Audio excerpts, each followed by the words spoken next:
Okay, what's up? So I have yet to meet someone in my life who is worth $1 billion, who made their money from selling courses, doing SMMA or OnlyFans management or one of the other 100 different things these gurus online are telling you about, so you can make $10,000 per month or $100,000 per month. Yeah, man, I have not met any of those billionaires that do that. And so $1 billion is the bare minimum for moi. And so think about this now quickly. If you are making at best $1 million per month, how long is it going to take you to get to $1 billion in revenue? Not taking into account that that's not profit, that's revenue. No expenses, no taxes, no inflation attributed to that. 83.33 recurring years. That is phenomenal. Well done. Well done. You can become a billionaire in 83.33 years. Maybe it's probably 95, 100 because you've got inflation, expenses, blah, blah, blah, blah, blah. So, ladies and gentlemen, this is the kicker. Do not settle for less. Go after the biggest thing possible, and that is what I'm doing. And look, come on. Guys, bro. 83 years is too long. 10 years is a long time. That's a decade. That's 10% of a 100-year life. I mean, I'm living to 200 at minimum. So, think about this. For me, my timeline, 5 years. At max. Okay? Oh, yeah. No, my deadline is 4 years. Sorry, I forgot. My deadline is 4 years. I'll tell you about that in another video. Anyways, so let me tell you now about my startup. So over the last 5 months, I've been trying to build a startup and it's been failing. Because I've been trying to build it as a non-technical founder, believing that maybe my technical co-founder will be able to pick up the pieces and actually build a product that people want. He hasn't been able to do it, and relying on incompetent people is a very painful aspect of the world that we live in, and something that, oh my gosh, I am not settling for. So, what am I doing now? As you can see, very relevant background. I'm learning how to code so I can become a technical founder. In case you don't know what the difference is between non-technical and technical founder in the tech startup space is someone who can build a product that can code. Non-technical, they do everything else. Marketing, sales, legal, design, blah, blah, blah, all of that stuff. And yeah, did I do that very intensely? Yes. Did I make a lot of fantastic relationships? Yes. Did I learn a ton load about all of those different niches? Yes. But I didn't get $1 billion company up and running at the speed that I wanted to.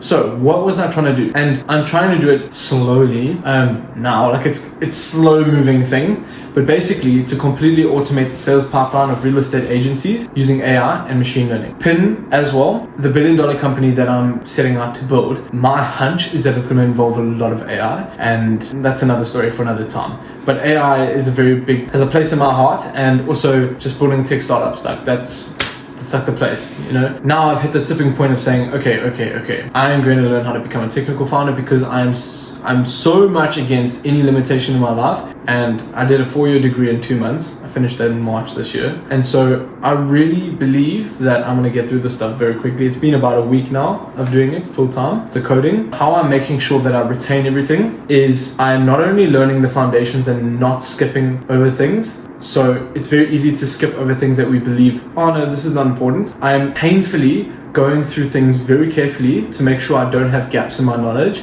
because if I have gaps in my knowledge, later on, it's going to reveal itself in cracks when I try to create more complicated applications. So, been doing that very carefully in that sense, but also intensely. And the idea is to learn and then build. Learn, build, learn, build. Learn some theory, apply it practically. That is a principle that if you haven't yet realized in your life, you will realize if you're going to learn and apply anything of value in your life. You need to learn and apply it as soon as possible. Have that feedback loop between learning it and applying it as short as possible, so that the path in your mind can be walked as often as possible to make it very clear cut. So what I'm going to be doing is building micro startups alongside doing hackathons. Hackathons, you can make some cash from solving some sort of problem. I've signed up for Google's one, deadline's 3rd or 4th of December. I don't even know how to build what I want to build, which is a way to verify and validate the truthfulness of the information we read online. I got to build a Chrome extension for that. That's going to be fun. I'll document it, of course. And then the micro startups could literally be like that Chrome extension, and I'll monetize it in some way.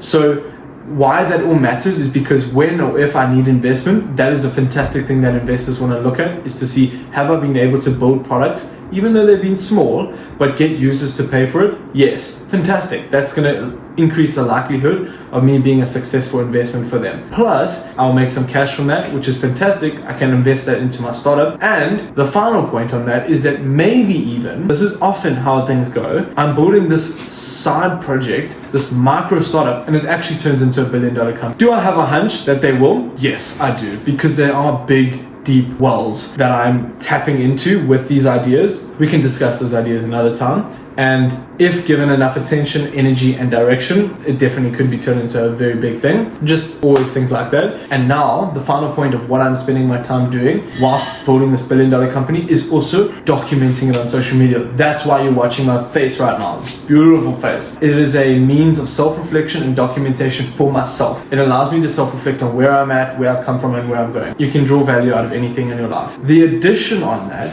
is that I hope my social media that draws in like-minded people from all over the world into my circle, and people that are highly ambitious, highly disciplined, highly focused, and highly optimistic and creative. Those are two very underrated traits, so that I can tailor my social sphere to be such wise, incredible people. And the hope is that social media will be a way of finding those people and drawing them in towards me. Cool. So now, the path that we are walking is a very interesting one, because most people will look at me and say, bro, what the funkul are you doing? Trying to build a $1 billion company? Like, there's nothing in your life that shows you that you are capable or deserving of doing that. And here's the fun part. When we are least qualified is when we are most required to do something, because there is a humility in that lack of qualification, and there is such a great faithfulness in ourselves and in our abilities that comes from when we go forward in pursuing something, even though we are underqualified, and then we learn and execute. We don't fail. We either learn or we succeed. And so for me, I got so much self-conviction, it's scary. And not scary for me, scary for everyone else. Because am I going to build it? 100%. The only thing between now and it actually happening is time. And I'm working so hard every single day to decrease that time as much as possible. And so he who loves walking will walk every single time further than he who loves a destination. And so I'm loving this process of walking, and I invite you to walk with me, because man, oh man, it is an exciting journey that we're on. And so more YouTube videos definitely on their way. Love the long form, can build a relationship with it. You on your other side of the world watching me speak to you right now. So it's fun, it's cool. Ciao. See you soon, guys.